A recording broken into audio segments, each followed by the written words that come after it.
الحمد لله نحمده ونستعينه ونستغفره ونؤمن به ونتوكل عليه ونعوذ بالله من شرور أنفسنا ومن سيئات أعمالنا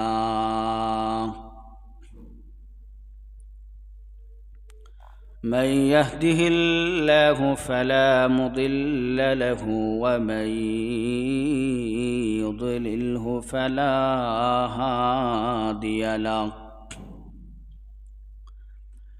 ونشهد أن لا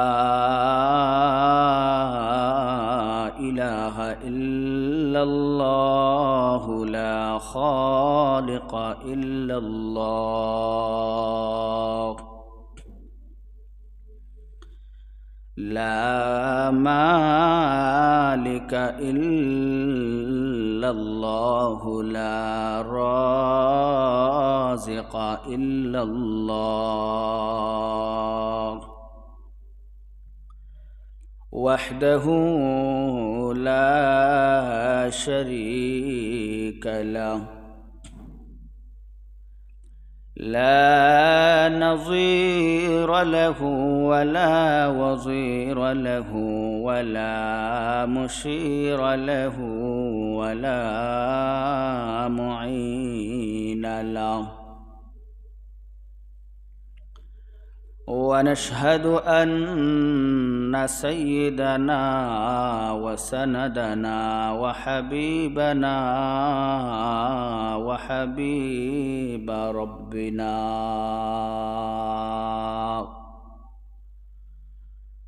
وطبيبنا وطبيب قلوبنا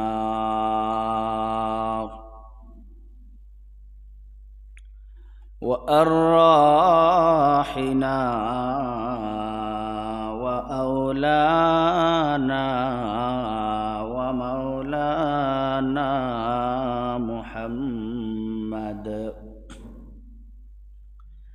محمدا عبده ورسوله الذي أرسل إلى الناس كافة بشيرا ونذيرا وداعيا إلى الله بإذنه وسراجا وقمرا منيرا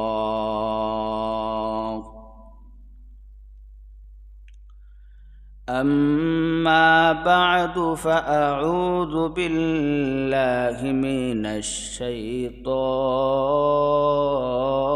الرجيم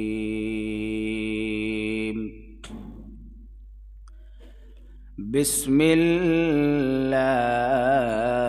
الرحمن الرحيم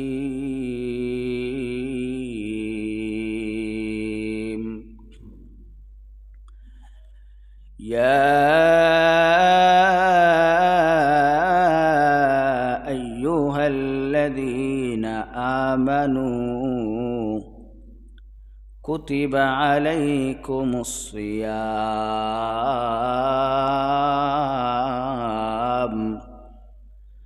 كما كتب على الذين من قبلكم لعلكم تتقون.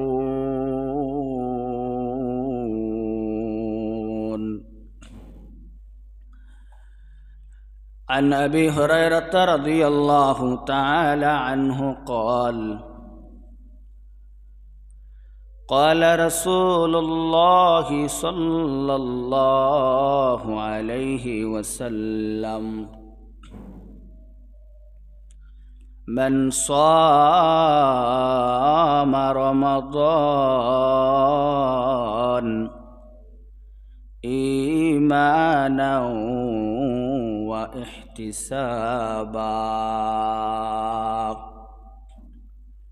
غفر له ما تقدم من ذنبه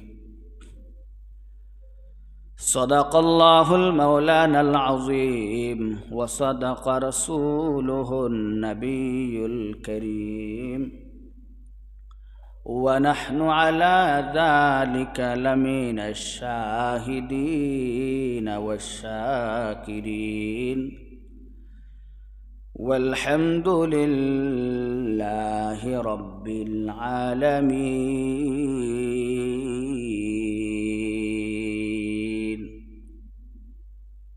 درود إبراهيم পড়ি اللهم صل على محمد وعلى آل محمد كما صليت على إبراهيم وعلى آل إبراهيم إنك حميد مجيد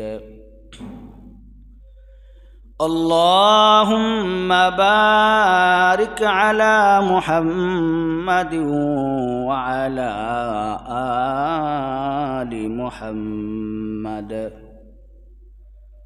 كما باركت على إبراهيم وعلى آل إبراهيم إنك حميد مجيد بلغ العلا بكماله كشف الدجى بجماله حسنت جميع خصاله صلوا عليه وآله بلغ العلا بكماله كشف الدجى بجماله حسنت جميع خصاله صلوا عليه وآله او نبیوں میں رحمت لقب پانے والا مراد غریبوں کی برلانے والا اتر کر حرا سے سوئے قم آیا اور ایک نسخے کیمیا ساتھ لایا بلغ العلا بکمالہ کشف الدجى بجماله حسنت جميع خصاله صلوا عليه وآله لا إله إلا الله لا إله إلا الله لا إله إلا الله لا إله إلا الله لا إله إلا الله আকাশের মালিক যেই আল্লাহ জমিনের মালিক সেই আল্লাহ আকাশের মালিক যেই আল্লাহ জমিনের মালিক সেই আল্লাহ লা ইলাহা ইল্লাল্লাহ লা ইলাহা ইল্লাল্লাহ মুহাম্মাদুর রাসূলুল্লাহ।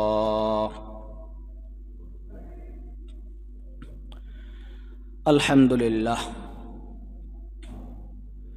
আল্লাহ রব্বুল আলামিনের নিকট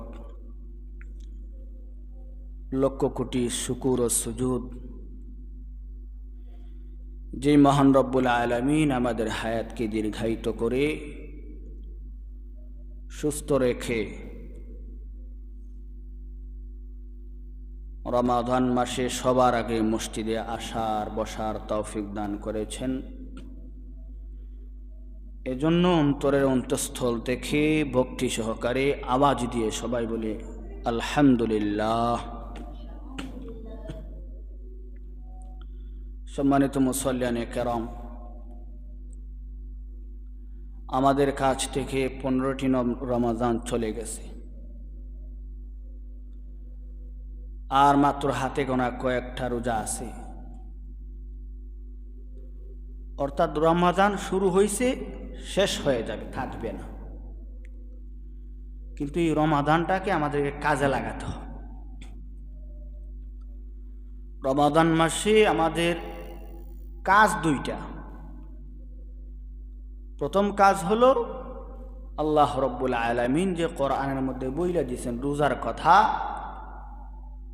এটার আমল করা, অর্থাৎ রোজা রাখা।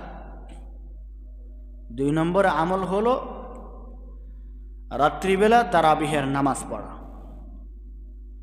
আল্লাহ রব্বুল আলামিন আমাদের উপরে এই রোজাকে ফরজ করছেন। তার কোরআনের মধ্যে বইলা দিয়েছেন, ইয়া আইয়ুহাল্লাযীনা আমানু কুতিবা আলাইকুমুস সিয়াম আই ফুরিদা আলাইকুমুস সিয়াম কামা কুতিবা আলাল্লাযীনা মিন ক্বাবলিকুম লাআল্লাকুম তাত্তাকুন। আল্লাহ রব্বুল আলামিন এই আয়াতের মধ্যে আমাদেরকে ডেকে ডেকে বলতেছেন যে তোমাদের উপরে আমি রোজাকে ফরজ করছি। একথা বলে আল্লাহ রব্বুল আলামিন এই আয়াতের মধ্যে আবার আমাদেরকে সান্ত্বনা দিতেছেন। শেষ নবীজির উম্মত মুহাম্মদ আরবি সাল্লাল্লাহু আলাইহি ওয়াসাল্লামের উম্মতদেরকে সান্ত্বনা দিতেছেন যে তোমাদের উপরে আমি রোজাকে ফরজ করছি। এটা বলার পরে সান্ত্বনা দিতেছেন যে আমি শুধু তোমাদের উপরেই রোজাকে ফরজ করি নাই, বরং তোমাদের পূর্বে যেই সমস্ত নবী, যেই সমস্ত উম্মতারা অতিবাহিত হয়ে গেছেন, আমি আল্লাহ রব্বুল আলামিন তাদের উপরেও এই রোজাকে ফরজ করেছিলাম। এই কথা বলে আল্লাহ রব্বুল আলামিন আমাদেরকে সান্ত্বনা দিতেছেন, আমাদেরকে সাহস দিতেছেন। এই রোজা আল্লাহ রব্বুল আলামিন আমাদের উপরে ফরজ করছেন। যদি দুনিয়ার মানুষ রোজাটাকে ঈমানের সাথে সওয়াবের নিয়তে পড়ে, আল্লাহ রব্বুল আলামিন বান্দা এবং বান্দির পেছনের সমস্ত গুনাহগুলোকে মাফ করে দিবেন। সুবহানাল্লাহ। নবী মুহাম্মদ সাল্লাল্লাহু আলাইহি ওয়াসাল্লাম হাদিসের মধ্যে বলতেছেন, মান সামা রমাদান ঈমানাও ওয়া ইহতিসাবা غفر له ما تقدم من ذنبه। ভাইরা আমার, নবী মুহাম্মদ সাল্লাল্লাহু আলাইহি ওয়াসাল্লাম আমাদেরকে বলতেছেন, যদি আমার উম্মতেরা ঈমানের সাথে সওয়াবের নিয়তে রমাদানের রোজাগুলা পালন করে, আল্লাহ রব্বুল আলামিন তার পেছনে সমস্ত গুনাহগুলা মুহূর্তের মধ্যেই ক্ষমা করে দিবেন। সুবহানাল্লাহ। আমাদেরকে রোজা রাখতে গিয়া শর্ত দিয়া দিয়েছেন, ঈমানের সাথে রাখতে হবে, সওয়াবের নিয়তে রাখতে হবে। ঈমানা ওয়া ইহতিসাবা। যদি আমার ইখলাস ঠিক থাকে না, আমার নিয়ত ঠিক থাকে না, আমার ঈমান যদি না থাকে, সতর্ক উলামায়ে কেরাম একটা কালিমার মধ্যে যে 7টা কথা খেয়ে একসাথে আনছেন, আমানতু বিল্লাহ ওয়া মালাইকাতিহি ওয়া কুতুবিহি ওয়া রুসুলিহি ওয়াল ইয়াউমিল আখিরি ওয়াল কদরি খাইরিহি ওয়া শাররিহি মিনাল্লাহি তাআলা ওয়াল বা'সি বা'দাল মাউত। এই কথাগুলা, এই গুণগুলা যদি আমাদের কাছে না থাকে, আর আমরা যদি রোজা রাখি, এই রোজা রাখার দ্বারা আল্লাহ রব্বুল আলামিন আমাদের পেছনের গুনাহগুলা মাফ করবেন। এজন্য আমাদেরকে প্রথমে থাকতে হবে ঈমান, সাথে থাকতে হবে ইখলাস। ভাইরা আমার, আল্লাহ রাব্বুল আলামিন আমাদেরকে রমজান মাস দিছেন। রমাদান মাসে আল্লাহ রাব্বুল আলামিন আমাদের উপরে সিয়ামকে ফরজ করেছেন। আল্লাহ রাব্বুল আলামিন যেই মাসে রোজাকে ফরজ করেছেন এই মাসটা বড় দামি মাস। যেই মাসে আল্লাহ রাব্বুল আলামিন কোরআন নাজিল করেছেন, শাহরু রমাদান আল্লাযী উনজিলা ফীহিল কোরআন। আমরা সাধারণত জানি আল্লাহ রাব্বুল আলামিন রমজান মাসে কেবলমাত্র শুধুমাত্র কোরআনকে নাজিল করছেন, না। রমাদান মাসের প্রথম তারিখে আল্লাহ রাব্বুল আলামিন হযরত ইব্রাহিম আলাইহিস সালাতু ওয়াস সালামের সহিফা, ইব্রাহিম আলাইহিস সালাতু ওয়াস সালামের সহিফাকে আল্লাহ রাব্বুল আলামিন প্রথম রমজানে নাজিল করেছেন। সুবহানাল্লাহ। আল্লাহ রাব্বুল আলামিন রমাদান মাসের 6 তারিখে 6 রমজানে আল্লাহ রাব্বুল আলামিন তাওরাত নাজিল করেছেন। এইভাবে আল্লাহ রাব্বুল আলামিন রমাদান মাসের 13-12 তারিখে আল্লাহ রাব্বুল আলামিন ইনজিল শরীফকে নাজিল করছেন। 14 তারিখে আল্লাহ রাব্বুল আলামিন এই রমজান মাসের 14 তারিখে আল্লাহ রাব্বুল আলামিন ইনজিল শরীফকে নাজিল করছেন। এরপরে 24 তারিখে আল্লাহ রাব্বুল আলামিন শেষ কিতাব, শ্রেষ্ঠ কিতাব কোরআনুল কারীমকে 24 তারিখে নাজিল করছেন। তাও কিভাবে? লৌহে মাহফুজ থেকে আল্লাহ রাব্বুল আলামিন একসাথে প্রথম আসমানে কোরআনকে পাঠাইছেন, কোরআন নাজিল করছেন। এরপরে প্রথম আসমান থেকে ধীরে ধীরে প্রয়োজন অনুপাতে জিবরাইল আলাইহিস সালাতু ওয়াস সালামের মাধ্যমে আল্লাহ রাব্বুল আলামিন অল্প অল্প করে কোরআনটাকে আমাদের উপরে নাজিল করে দিয়েছেন, আমাদের কাছে কোরআন পাঠিয়ে দিয়েছে। ও ভাই, এই মাস বড় দামি মাস। অসংখ্য কিতাবাদি, অধিকাংশ কিতাবই রমাদান মাসে আল্লাহ রাব্বুল আলামিন নাজিল করেছে। ভাইরা আমার, সমস্ত কিতাব আল্লাহ রাব্বুল আলামিন এই রমজান মাসে নাজিল করছেন। ইব্রাহিম আলাইহিস সালাতু ওয়াস সালামের সহিফা এই রমজান মাসে নাজিল করেছেন। তাওরাত শরীফ রমজান মাসে নাজিল করেছেন। ইনজিল শরীফ রমজান মাসে নাজিল করেছেন। জাবুর এই রমজান মাসে নাজিল করছেন। তবে অবাক করা বিষয় হলো, ইব্রাহিম আলাইহিস সালাতু ওয়াস সালামের উপরে যেই কিতাব নাজিল হয়েছে, তাওরাত, জাবুর, ইনজিল, এই সমস্ত কিতাব আল্লাহ রাব্বুল আলামিন নাজিল করছেন। কিন্তু নাজিল করার পরে এই সমস্ত কিতাবের মধ্যে এদিক সেদিক হয়ে গেছে। কিন্তু আমাদের উপরে যেই কিতাব আল্লাহ রাব্বুল আলামিন নাজিল করছেন, কোরআন, এই কোরআনের উপরে মানুষ হাত দিতে পারে নাই।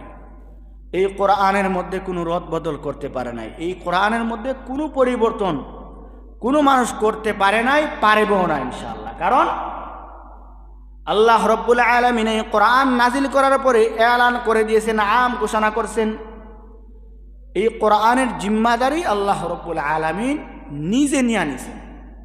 এজন্য এই কোরআনের মধ্যে কোনো মানুষ হাত তোলার, কোনো মানুষ রদবদল করার সাহস পায় নাই। তো বলতেছিলাম, আল্লাহ রাব্বুল আলামিন যে মাস আমাদেরকে দিয়েছেন রমাদান মাস। রমাদান মাস আসলে মানুষ শুরু দিক দিয়া খুব গুরুত্ব সহকারে তারাবির নামাজ পড়ে, রোজা রাখে, জিকির আজকার করে। মধ্যখানে আর শেষখানে মানুষ গাফলতির মধ্যে নিমজ্জিত হয়ে যায়। মানুষ গাফলতির মধ্যে সময় কাটায়, ঠিকমতো তারাবি পড়ে না, যথাযথভাবে জিকির আজকার কোরআন তেলাওয়াত করে না। অথচ উচিত ছিল রমাদানের প্রথম থেকে শেষ পর্যন্ত গুরুত্ব সহকারে রোজাগুলা রাখা, তারাবির নামাজ পড়া, কোরআন তেলাওয়াত করা, জিকির আজকার করা। কিন্তু আমাদের মধ্যে দেখা যায় রমাদানের মধ্যখানে আর শেষ দিকে আমাদেরকে গাফলতি ঘেরাও করে। ও ভাই, আল্লাহ রব্বুল আলামিন আমাদের উপর রোজাকে ফরজ করছেন। আমরা যদি যথাযথভাবে এই রোজাগুলা আদায় করতে পারি, রমজানটাকে কাজে লাগাইতে পারি। অনেক মানুষ দেখা যায় রমজানের মধ্যখানে শেষ দিকে খুব একটা উশৃঙ্খলার মধ্যে সময় কাটান, এমনটা উচিত না। রমাদান আল্লাহ রব্বুল আলামিন রমাদান মাস দিছেন। এই রমাদান এটা একটা মাসদার বাবে সামিয়া থেকে, যার অর্থই হলো জ্বলা দগ্ধ হওয়া। তাহলে একটু কষ্ট তো হবেই, একটু কষ্ট হবেই। পরিভাষায় রমাদান বলা হয় ক্ষুধা এবং তৃষ্ণার জ্বালায় দগ্ধ হতে হয়, এজন্যই রমাদানকে রমাদান বলা হয়েছে। মুজাহিদ রহমতুল্লাহি তাআলা আলাইহি বলেন যে রমাদান হলো আল্লাহ রব্বুল আলামিনের মাস সমূহ থেকে একটা নাম, আল্লাহ রব্বুল আলামিনের নাম সমূহ থেকে একটা নাম। কিন্তু সঠিক কথা হলো রমাদান মাস আরবি একটা মাসের নাম। এই মাসটাকে রমাদান কেন রাখলেন? লুগাতুল কোরআনের মধ্যে লিখছেন এই মাসের নাম রমাদান এই জন্যই রাখা হয়েছে, এই মাসের মধ্যে মানুষ রোজা দ্বারা ক্ষুধার জ্বালায় তৃষ্ণার জ্বালায় মানুষ দগ্ধ হতে হয়, এজন্যই এই মাসের নাম রাখা হয়েছে রমাদান। এই মাসের নাম কেন রাখলেন, রমাদান কেন রাখলেন? আরেকটা কারণ হলো এই মাসে মানুষ সিয়াম পালন করে, রোজা রাখে, আর রোজা রাখার দ্বারা আল্লাহ রব্বুল আলামিন তার পেছনের সমস্ত গুনাহগুলোকে ছাই করে দেন, জ্বালিয়ে দেন। সুবহানাল্লাহ। এজন্য এই মাসের নাম রাখা হয়েছে রমাদান। আর কেউ কেউ বলছেন যে এই মাসের নাম রমাদান রাখা হয়েছে এই জন্য যেই সময়ে এই মাসের নাম রাখা হয় সেই সময়ে খুব গরম ছিল, এজন্য এই মাসের নাম রাখা হয়েছে রমাদান। ভাইয়েরা আমার, এই মাসে আমাদের উপরে আল্লাহ রব্বুল আলামিন রোজাকে ফরজ করে দিয়েছেন। এই মাসের মধ্যে আল্লাহ রব্বুল আলামিনের নবী মুহাম্মদ সাল্লাল্লাহু আলাইহি ওয়াসাল্লাম আমাদের বিশেষ 5টা কাজ, বিশেষ 5টা বৈশিষ্ট্য রাখছেন। আবু হুরায়রা রাদিয়াল্লাহু তাআলা আনহু থেকে হাদিস, নবী মুহাম্মদ সাল্লাল্লাহু আলাইহি ওয়াসাল্লাম বলেন,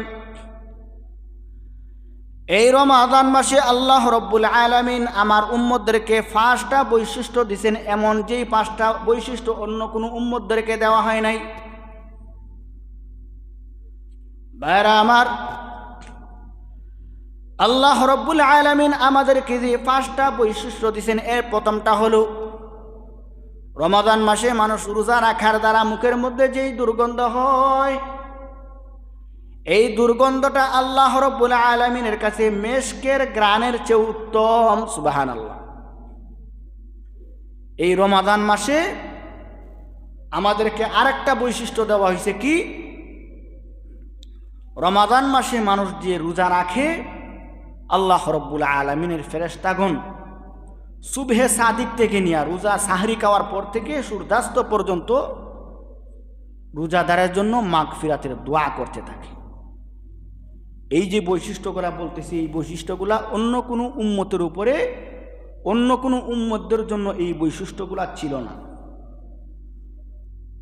আরেকটা বৈশিষ্ট্য হলো এই রমজান মাস আসার সাথে সাথে আল্লাহ রব্বুল আলামিন শয়তানকে আবদ্ধ করে রাখেন, যার দ্বারা মানুষ অন্যান্য মাসের তুলনায়, অন্যান্য মাসের মতো এই মাসে নাফরমানি করতে পারে না। ভাইরা আমার, রমাদান আসার পরে আমরা যেই সময় রোজা রাখা শুরু করি, আল্লাহ রব্বুল আলামিন তার জান্নাতকে সাজাইতে থাকেন, জান্নাতকে প্রতিদিন সাজাইতে থাকেন। আর জান্নাতকে বলে দেন, আমার কিছু মার উম্মতেরা দুনিয়ার মধ্যে কষ্টের মধ্যে দিন কাটাইতেছে, দুনিয়ার মধ্যে অতিবাহিত করতেছে, কষ্টের মাধ্যমে দুনিয়া অতিবাহিত করতেছে।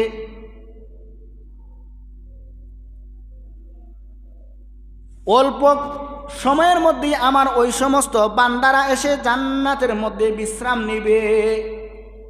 জান্নাতকে আল্লাহ রাব্বুল আলামিন সাজান আর এই কথা বলেন। এটা আমাদের জন্য একটা বৈশিষ্ট্য। 5 নম্বর বৈশিষ্ট্য হলো যারা রোজা রাখে আল্লাহ রব্বুল আলামিন তাদেরকে শেষ রাত্রিতে ক্ষমা করে দেন। ভাইরা আমার, নবী মুহাম্মদ সাল্লাল্লাহু আলাইহি ওয়াসাল্লাম হাদিসের মধ্যে বলেছেন, এই রমজান মাস পাওয়ার পরে যদি কোনো মানুষ তার গুনাহকে মাফ করাইতে পারে না, ওই সমস্ত মানুষ ধ্বংস হোক। জিবরিল আলাইহিস সালাতু ওয়াস সালাম দোয়া করছেন, নবী মুহাম্মদ সাল্লাল্লাহু আলাইহি ওয়াসাল্লাম আমিন বলছেন। আরেক শ্রেণীর মানুষ হলো যারা মা বাবা পাওয়ার পরেও মা বাবার সেবা করে জান্নাত উপার্জন করতে পারে নাই, তাদের ব্যাপারে জিবরাইল আলাইহিস সালাতু ওয়াস সালাম দোয়া করেছেন। তৃতীয় নম্বরে নবী মুহাম্মদ সাল্লাল্লাহু আলাইহি ওয়াসাল্লাম বলতেছেন, আমার কোনো উম্মত যদি আমার নাম শুনে আর সাথে সাথে যদি সাল্লাল্লাহু আলাইহি ওয়াসাল্লাম না বলে, জিবরাইল আলাইহিস সালাতু ওয়াস সালাম বলতেছেন, যদি কোনো মানুষ শেষ নবীজির নাম শোনার পরে সাল্লাল্লাহু আলাইহি ওয়াসাল্লাম না বলে, ওই ব্যক্তিও ধ্বংস হোক। নবী মুহাম্মদ সাল্লাল্লাহু আলাইহি ওয়াসাল্লাম সাথে সাথে বলছেন আমিন। ভাইরা আমার, দুরূদ শরীফ এমন একটা ফজিলতপূর্ণ একটা আমল, আমাদের উপরে দুরূদ সাধারণত 4 ভাবে কি হয়ে থাকে, প্রয়োগ করা হয়ে থাকে। প্রথমে হলো মানুষের উপরে কখনো দুরূদ পড়া ফরজ থাকে, কখনো মানুষের উপরে দুরূদ পড়া ওয়াজিব হয়, কখনো মানুষের উপরে দুরূদ পড়া সুন্নত হয়, আর কখনো মানুষের উপরে দুরূদ পড়া মুস্তাহাব হয়। প্রথমে আমরা বুঝি যে দুরূদ পড়া কখন ফরজ। আমার জিন্দেগির শুরু থেকে নিয়ে শেষ পর্যন্ত আমার জিন্দেগিতে একবার হলো নবী মুহাম্মদ সাল্লাল্লাহু আলাইহি ওয়াসাল্লামের শানে দুরূদ পড়া হলো ফরজ। আর ওয়াজিব কোন সময়? এই যে আমি কথা বলতেছি, আপনারা শুনতেছেন, আমি নবী মুহাম্মদ সাল্লাল্লাহু আলাইহি ওয়াসাল্লাম বললাম বা মুহাম্মদ বললাম, আপনাদের উপরে ওয়াজিব হলো একবার সাল্লাল্লাহু আলাইহি ওয়াসাল্লাম বলা। 3 নম্বর হলো সুন্নাত, এরপরে হলো মুস্তাহাব। ফরজ, ওয়াজিব, সুন্নত, মুস্তাহাব। আমাদের উপরে দুরূদ পড়া কখনো ফরজ, কখনো ওয়াজিব, কখনো সুন্নত, কখনো মুস্তাহাব। এই দুরূদ পড়ার ব্যাপারে অনেক ফজিলত। ভাইরা আমার, একবার নবী মুহাম্মদ সাল্লাল্লাহু আলাইহি ওয়াসাল্লাম মন খারাপ করে মসজিদে নববীর মধ্যে বসে আছেন। আল্লাহ রাব্বুল আলামিন দেখে আল্লাহ রাব্বুল আলামিনের সহ্য হলো না। আল্লাহ রাব্বুল আলামিন 4 জন ফেরেশতাকে পাঠাইছেন নবী মুহাম্মদ সাল্লাল্লাহু আলাইহি ওয়াসাল্লামের কাছে। 4 জন ফেরেশতা হলো আজরাইল আলাইহিস সালাতু ওয়াস সালাম, ইসরাফিল আলাইহিস সালাতু ওয়াস সালাম, মিকাইল আলাইহিস সালাতু ওয়াস সালাম, জিবরাইল আলাইহিস সালাতু ওয়াস সালাম। এই 4 জন ফেরেশতা নবী মুহাম্মদ সাল্লাল্লাহু আলাইহি ওয়াসাল্লামের কাছে আয়েশা মসজিদে নববীর মধ্যে বলতেছেন, ইয়া রাসূলুল্লাহ, ইয়া হাবিবাল্লাহ, আপনি মন খারাপ করে কেন বসে আছেন? নবী মুহাম্মদ সাল্লাল্লাহু আলাইহি ওয়াসাল্লাম সাথে সাথে উত্তর না দিয়া ফেরেশতাদেরকে প্রশ্নবিদ্ধ করলেন, এই মুহূর্তে আমার কাছে মসজিদে নববীর মধ্যে তোমরা কেন আসলা? এটার কারণ আগে বলো। ফেরেশতারা নবী মুহাম্মদ সাল্লাল্লাহু আলাইহি ওয়াসাল্লামকে বলতেছেন যে আপনি মসজিদে নববীর মধ্যে বসে আছেন, মন খারাপ করে বসে আছেন। আল্লাহ রাব্বুল আলামিন এটা দেখে আল্লাহ রাব্বুল আলামিনের পছন্দ হইল না। এজন্য আল্লাহ রাব্বুল আলামিন আজরাইল আলাইহিস সালাতু ওয়াস সালাম সহ আমাদেরকে আমরা 4 জনকে নির্দেশ করেছেন আপনার কাছে আসার জন্য। এরপরে ফেরেশতারা নবী মুহাম্মদ সাল্লাল্লাহু আলাইহি ওয়াসাল্লামকে উদ্দেশ্য করে বলেন, ইয়া রাসূলুল্লাহ, ইয়া হাবিবাল্লাহ, এখন বলুন তো দেখি, আপনি মন খারাপ করে মসজিদে নববীর মধ্যে কেন বসে আছেন? নবী মুহাম্মদ সাল্লাল্লাহু আলাইহি ওয়াসাল্লাম বললেন, আমি এই মুহূর্তে এই চিন্তা করতেছি, আমার যে শেষ উম্মত, শেষ জামানার আমার উম্মতদের জন্য আমি চিন্তা করতেছি যে আমি চলে যাওয়ার পরে, আমার ফেরেশতাগণ চলে যাওয়ার পরে আমার উম্মতদের অবস্থা কি হবে, তারা কিভাবে জান্নাত উপার্জন করবে, এই চিন্তাই আমি এখন করতেছি। হযরত আজরাইল আলাইহিস সালাতু ওয়াস সালাম নবীজি মুহাম্মদ সাল্লাল্লাহু আলাইহি ওয়াসাল্লামকে ডাক দিয়ে বলেন, ইয়া রাসূলুল্লাহ, ইয়া হাবিবাল্লাহ, আপনার চিন্তার কোনো কারণ নাই, টেনশনের কোনো কারণ নাই, ভয়ের কোনো কারণ নাই। আপনার কাছে আমি ওয়াদা দিলাম, আপনার কোনো উম্মত যদি দুনিয়ার বুকের মধ্যে সকালবেলা 10-12 দুরূদ শরীফ পড়ে আর বিকালবেলা 10-12 দুরূদ শরীফ পড়ে, আমি আজরাইল কথা দিলাম আপনার ওই উম্মতের জানটাকে আমি সহজভাবে কবজ করে নিব। সুবহানাল্লাহ। হযরত ইসরাফিল আলাইহিস সালাতু ওয়াস সালাম নবী মুহাম্মদ সাল্লাল্লাহু আলাইহি ওয়াসাল্লামের কাছে ওয়াদা করলেন, ইয়া রাসূলুল্লাহ, ইয়া হাবিবাল্লাহ, আমি আপনার কাছে ওয়াদা করে নিলাম, আপনার কোনো উম্মত যদি, আপনার শেষ জামানার কোনো উম্মত যদি আপনার উপরে সকালবেলা 10 বার দুরূদ শরীফ পড়ে, বিকালবেলা 10 বার দুরূদ শরীফ পড়ে, আমি ইসরাফিল আলাইহিস সালাতু ওয়াস সালাম হাসরের মাঠে সেজদারত অবস্থায় থাকব, যতক্ষণ পর্যন্ত আপনার ওই উম্মতদেরকে আল্লাহ রাব্বুল আলামিন ক্ষমা না করবেন, ততক্ষণ পর্যন্ত আমি আমার মাথাকে জমিন থেকে উঠাবো না। এইভাবে হযরত মিকাইল আলাইহিস সালাতু ওয়াস সালাম নবী মুহাম্মদ সাল্লাল্লাহু আলাইহি ওয়াসাল্লামের কাছে ওয়াদা দিলেন, ইয়া রাসূলুল্লাহ, ইয়া হাবিবাল্লাহ, আপনার কাছে আমি ওয়াদা দিলাম, আপনার শেষ জামানার উম্মত যদি আপনার কাছে, আপনার উপরে সকালবেলা এবং বিকালবেলা 10 বার দুরূদ শরীফ পড়ে, আমি আপনার কাছে ওয়াদা দিলাম, আপনার ওই উম্মতকে আমি হাউজে কাউসারের পানি নিজ হাতে পান করিয়ে দিব। সুবহানাল্লাহ।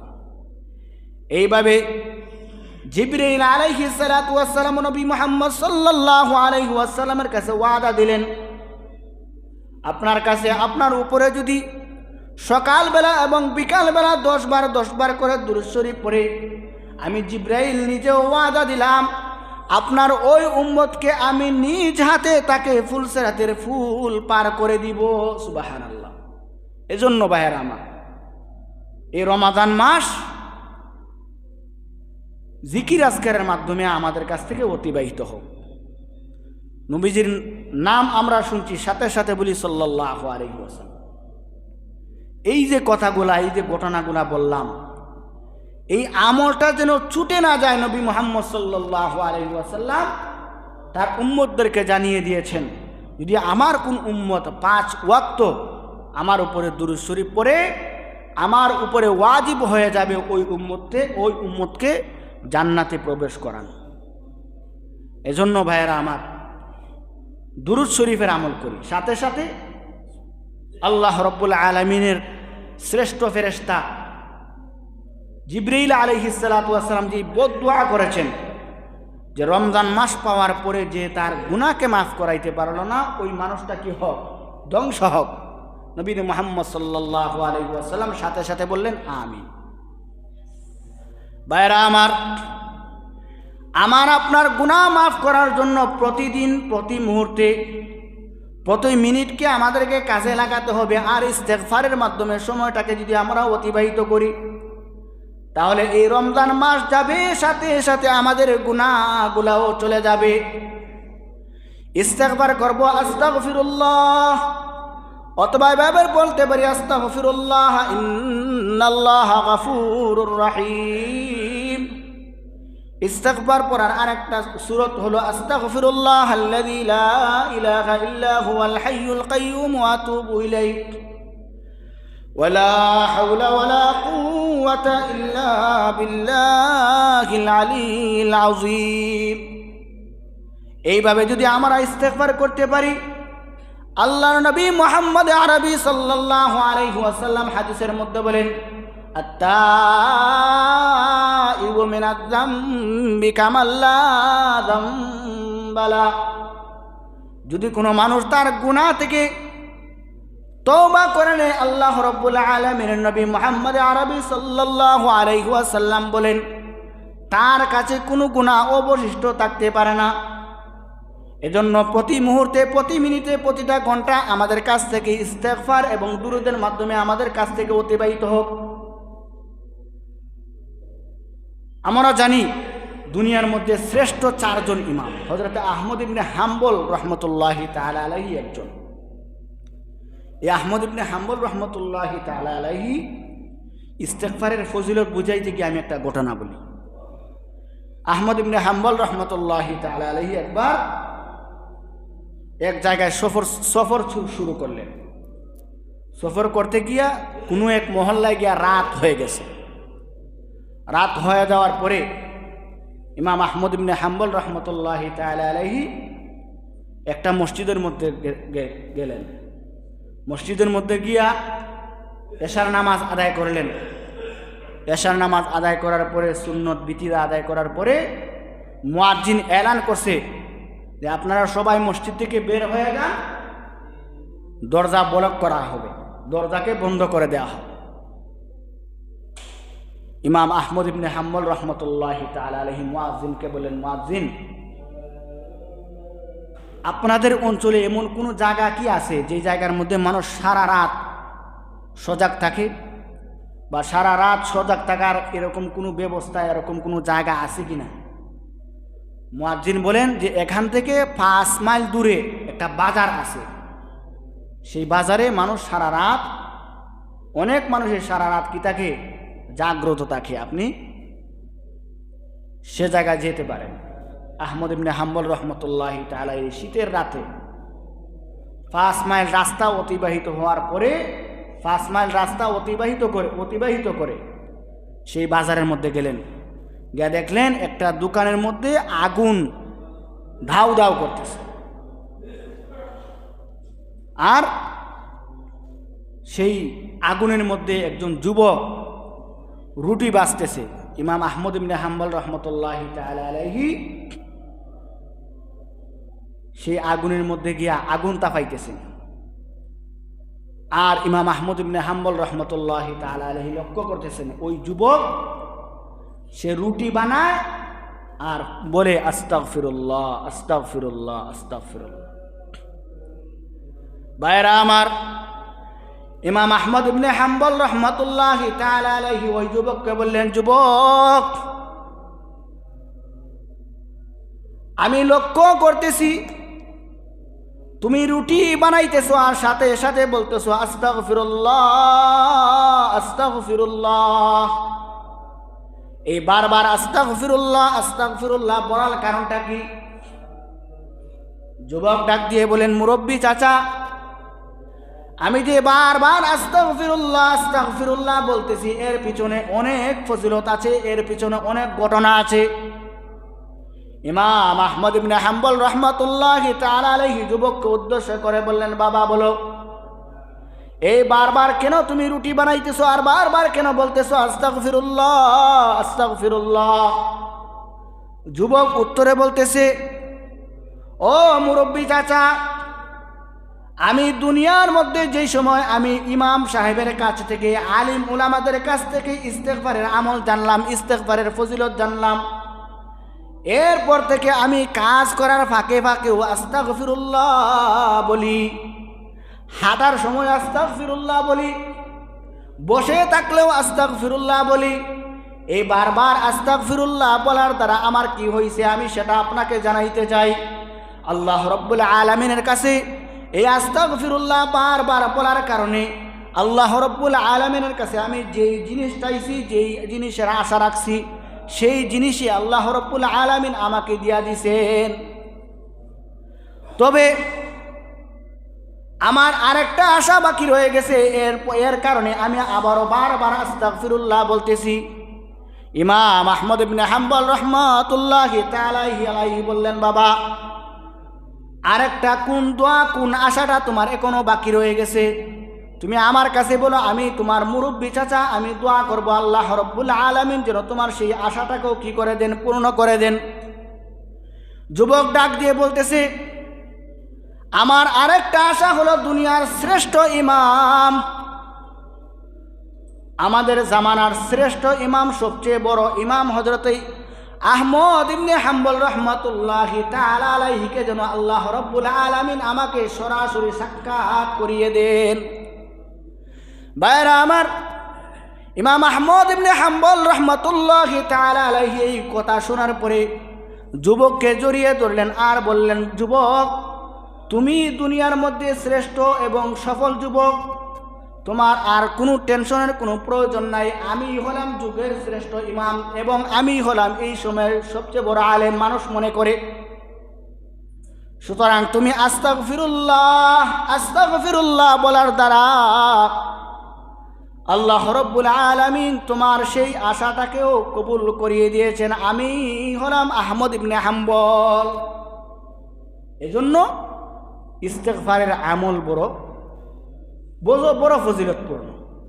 আমরা যদি ইস্তেগফার পড়তে পারি আর ইস্তেগফার পড়তে পড়তে যদি আমাদের হায়াত কি হয়ে যায়, শেষ হয়ে যায়, আল্লাহ রাব্বুল আলামিন আমাদেরকে জান্নাত দিবেন। নবী মুহাম্মদ সাল্লাল্লাহু আলাইহি ওয়াসাল্লাম আমাদের কাছে কি রাখছেন, এলান করে রাখছেন। এজন্য ভাইরা আমার, এই রমাদান মাসে বেশি বেশি করে দুরুদের আমল করি, ইস্তেগফারের আমল করি, আর কোরআন কারিমের তেলাওয়াত করি, জিকিরের আমল করি। আল্লাহ রাব্বুল আলামিন আমাদের পিছনের গুনাহগুলো আল্লাহ রাব্বুল আলামিন যেন মাফ করে দেন, এই বিষয়টাকে সামনে নিয়ে আমরা সতর্ক হই। আল্লাহ রাব্বুল আলামিন আমাদের এই অল্প কথাগুলোর উপরে আমাদের সবাইকে আমল করার তৌফিক দান করুক, আমিন। ওয়া মা আলাইনা ইল্লাল বালা। সম্মানিত উপস্থিতি,